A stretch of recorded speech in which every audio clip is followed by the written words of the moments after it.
안녕하세요, 구독자님들. 김알TV입니다. 오늘 너무 안타까운 기사를 봤는데요.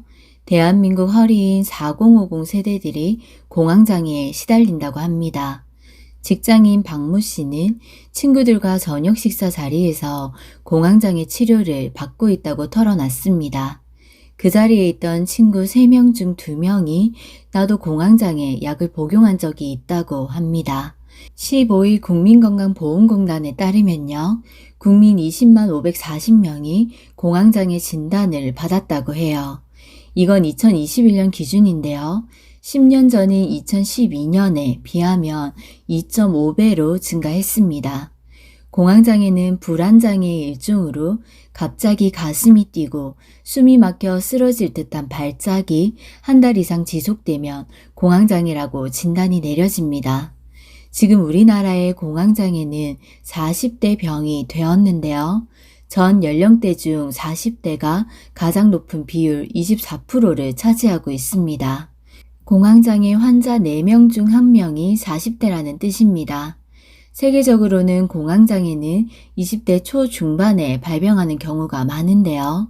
우리나라는 40대가 많으니 40대 환자가 많은 것은 한국의 특이점이라고 볼 수 있습니다. 가장 안정되고 편안해야 될 40대에 왜 이렇게 다들 힘들까요? 40대 다음은 50대가 제일 많습니다. 그래서 40, 50대를 합치면 그 비율이 42%로 거의 절반에 육박합니다. 아무래도 누적된 스트레스가 그만큼 많다는 거겠죠. 부모와 자녀 문제에 시달리다가 공황장애를 얻은 사례가 가장 많습니다. 아무래도 직장에서는 권위적인 윗세대와 자율적인 아랫세대에 끼어있는 세대이기도 하고요. 자녀가 본격적인 입시 공부를 시작하는 시기이고요. 나의 건강과 체력도 점점 약해지는 시기입니다. 연료하신 부모님까지 챙겨야 되는 시기죠. 거기다 최근에는 주식이 폭락하고 금리까지 올라가서 집과 차, 각종 대출금이 만만치 않게 나가고 있습니다. 지난 시간에 나눴던 2030 세대의 이야기에 이어서 같은 맥락입니다. 현재 대한민국의 4050 세대들도 너무 힘들어요. 이 힘든 사회에서 우리 아이들만큼은 편안하게 잘 살길 바라는 마음에 옆집 아이들이 하는 건 무조건 우리 아이들에게도 다 아낌없이 해주고 싶은 게 부모의 마음입니다. 평일에 열심히 돈 벌고요. 주말에는 열심히 육아하고 아이들이랑 놀아주고 좋은 유치원에 보내고 요즘은 초등학교 학생들이 다니는 학원에 의대 준비반도 있다고 해요. 그러면 아이들이 초등학교 때 미적분을 뗀다는 이야기입니다. 그래서 내 자녀의 미래를 위해 유학도 보내고요. 기러기 아빠도 자처합니다. 의사, 판사, 사회적으로 뛰어난 직업을 만들기 위해 최선을 다합니다. 명품 가방도 사주고 할 수 있는 건 다 해주는 거예요. 그게 내 자녀를 위해 내가 할 수 있는 희생이자 사랑이라 생각합니다. 그렇게 해서 의사가 되면 내 아이가 행복할까요? 그렇게 내 아이를 의사로 만들면 그 엄마 아빠는 행복할까요? 전혀 행복할 것 같지 않은데요. 그런데 이미 사회 분위기는 그렇게 이룬 사람들을 보면 너무 부러워하고 대단하게 여기고 마치 엄청 대단한 사람이 된 것처럼 대접하고 부러워하는 시선이 많습니다. 그래서 그 모든 걸 이루면 행복해질 거라고 착각을 합니다. 20대 때는 너 어느 대학교 다니니? 였다면 40, 50대가 되면 어느 동네에 사니? 어느 아파트에 사니? 딸 어느 대학 갔니? 아들은 어디 취업했니가 행복의 기준처럼 돼버립니다. 레미 안에 사는지 자이에 사는지 임대 아파트에 사는지 이런 것들이 마치 행복의 기준처럼 신념처럼 사회에 굳어져 있습니다. 좋은 대학 들어가면 행복할 거야. 의사가 되면 행복할 거야. 부잣집에 결혼하면 최소한 돈 걱정은 안 하고 사니까 행복할 거야. 서울에 살면 행복할 거야. 이런 기준이라면요. 서울에서 강남에 자이 아파트에 살고 돈 많은 집에 시집간 의사가 제일 행복하겠네요. 그런데요. 행복하지 않다고 합니다. 본인의 꿈이 의사여서 의사가 된 사람은 사명감을 가지고 만족을 하면서 살아가는데요. 그런데 사회가 원하는 직업을 쫓아서 세상이 좋다고 하는 직업을 쫓아서 그 직업을 이룬 사람들은요. 의사는요, 매일 아픈 환자를 봐야 하니까 힘들고요. 판사들도요, 매일 흉흉한 사건 사고를 읽고 처리해야 되니까 힘들다고 합니다. 책상에 서류가 줄어들지가 않는데요. 우리가 아침 저녁으로 뉴스로 잠깐 보는 나쁜 소식도 불쾌하고 힘든데 매일 그걸 일처럼 해야 되면 얼마나 힘들겠어요. 그렇게 남들이 못 이룬 꿈을 이룬 사람들도요. 다 누릴 수 있는 행복한 위치에 있는 것처럼 보이는데요. 늘 불안하고 불안해하며 살아갑니다. 앞서거니 뒤서거니 지난 시간에 말했던 태어나면서부터 뛰어온 그 트랙을 40, 50대가 되어서도 아직도 뛰고 있는 거죠. 좋은 직장에 취업하면 행복할 거야. 돈 많이 버는 직업을 택하면 행복할 거야. 부자가 되면 행복할 거라는 신념을 쫓아서요. 그렇게 열심히 공부해서 좋은 대학교에 들어갔습니다. 대학만 들어가면 난 이제 자유야. 끝이다 라고 생각하면서 열심히 중고등학교를 버텼어요. 웬걸? 대학에 들어와 보니 다시 시작입니다. 경쟁이 더 치열해졌어요. 살아남아야 되니 대학교, 대학원, 석사, 박사 정도는 돼야 사회에서 인정해 줍니다. 요즘은 대학교의 캠퍼스 낭만도 옛날 이야기라고 하더라고요.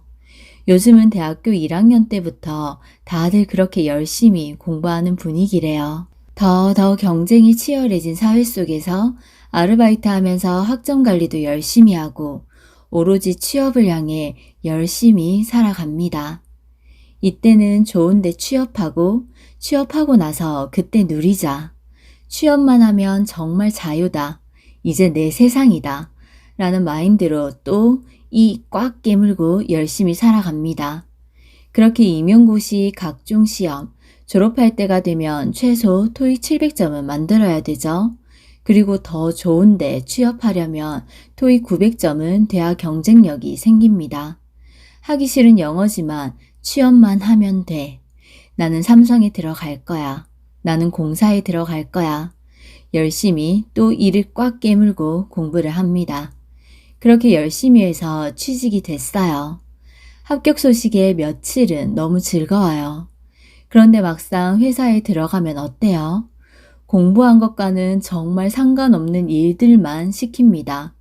그렇게 상관없는 일들이 시작되고 내가 이거 하려고 이렇게 열심히 공부해서 여길 왔나? 마음 한켠에 늘 사표를 품으면서 살아갑니다. 하지만 나가야 되는 대출금 생각하며 버틸 수밖에 없습니다. 어떡하겠어. 단념하면서 출근 주욕을 이겨내고 사표를 하루에도 수십 번을 생각하지만 잘 버텨냅니다. 그만두는 것도 쉽지 않습니다. 조금만 더 버티라는 가족들의 만류를 이겨낼 힘도 없고요. 그렇게 로또 한 방, 주식 한 방을 꿈꾸면서 화장실에서 주식을 합니다. 그렇게 스트레스 받아가면서 열심히 주식하고 코인에서 최근 한 3년 전에 종잣돈을 두둑하게 만든 거예요. 재미를 봤습니다. 이제 결혼을 해야겠다.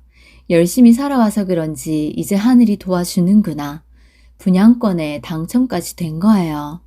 와, 하늘이 나를 돕는다. 정말 세상을 다 가진 마음으로 집값이 계속 오를 때니까 이게 바로 로또지. 복권 당첨된 마음으로 계약을 진행합니다. 직업도 좋겠다. 대출도 잘 나와요. 그렇게 집을 샀습니다. 그런데 갑자기 미국이 금리를 올리네요. 집값이 떨어지기 시작합니다. 금리 때문에 빠져나가는 이자가 무섭습니다. 통장은 그냥 스쳐 지나갈 뿐 막대한 이자에 잔금은 치고 입주할 수 있을지 막막합니다. 지금 이 가게 경제를 유지할 수 있을지가 너무 걱정입니다. 지금 이 걱정을 안고 있는 세대가 바로 4050 세대입니다. 그냥 열심히 산 것밖에 없는데 열심히 공부해서 스펙 쌓고 취업해서 직장도 열심히 다니면서 주식 코인도 틈틈이 해서 돈을 불렸어요. 좋은 동네에 좋은 아파트 분양도 받았어요. 잘 살고 있는데 3년이 지나고 보니 다 빚입니다. 빚이 3억이고 빚이 5억입니다. 아이 밑으로 들어가야 되는 돈도 많아지고 부모님도 보살펴야 되고 물가는 물가대로 너무 올라서 장만 보면 1, 20만은 금방입니다. 지금 전반적으로 사람들이 다 우울하고 지쳐 있습니다. 그래도 걱정 중에 제일 큰 걱정은 아픈 거라던데 건강한 것에 감사하면서 그렇게 하루하루 버팁니다. 그런데 나라에서는 집값은 계속 오를 거라고, 주식도 오른다고 투자하라고, 돈 스트레스가 크니까 한 방을 꿈꾸면서 자꾸 있는 돈 없는 돈 긁어 모아서 투자하는 악순환이 반복되고 있습니다. 힘들어서 그렇죠. 너무 힘들어서 돌파하고 싶은 마음에 잘 살아내고 싶은 마음이 크니까 그렇습니다. 정보가 많은 만큼 선택지가 많고 혼란과 미혹이 넘치는 시대입니다. 그래서 구독자님들, 앞으로는 더 복잡해지는 시대, 더 많은 정보가 넘치는 시대가 올 텐데요. 이럴 때일수록 우리 기말TV 구독자님들은 앞으로 다가올 시대를 제대로 볼 줄 아는, 시세를 파악하는 눈을 키우시기 바랍니다. 언론의 말에 다 의지하지 마시고요. 내가 판단하고 볼 줄 알아야 합니다. 눈앞의 현실이 너무 지치고 힘들다 보니까 미혹에 빠지기 쉽습니다. 달콤한 말에 넘어가시면 안 돼요. 한 방을 꿈꾸지 마시고요. 흐름을 잘 느껴보시기 바랍니다. 언론에서 하는 말을 다 믿고 의지하시면 안 돼요. 걸러야 되는 정보와 받아들여야 되는 정보를 구분하셔야 됩니다. 판단은 우리가 해야죠. 과거의 경험을 토대로 거시적으로 미시적으로 흐름을 읽을 줄 아셔야 합니다. 그래서 다음 시간에는 정부가 지금 폭탄 돌리기를 국민들에게 하고 있는데요. 왜 그런 구조일 수밖에 없는지, 이제 앞으로 우리나라가 한반도에 급격한 정세 변동이 있을 텐데요. 앞으로 대한민국의 미래와 많은 급변기를 거치면서 경제적 기근을 통과하고 또 어떤 새로운 시대가 열릴지 알아보겠습니다. 이미 지난 시간에 CBDC 사회를 이야기하면서도 많이 말씀드렸습니다. 다음 시간은 우리나라에 조금 더 초점을 맞춰서요. 현재의 상황을 보겠습니다. 그렇게 시대에 맞게 나의 상황과 가정 형편에 맞게 잘 준비하시면서 대비하시기 바랍니다. 우리 구독자님들이 어제보다 오늘 더 행복하시면 좋겠습니다. 우리 이 힘든 시기를 같이 잘 극복하면서 이겨내봐요. 항상 더 나은 삶을 향해 우리 구독자님들과 늘 함께하고 싶은 기말TV입니다. 저희는 다음 영상에서 또 만나요. 꼭이요.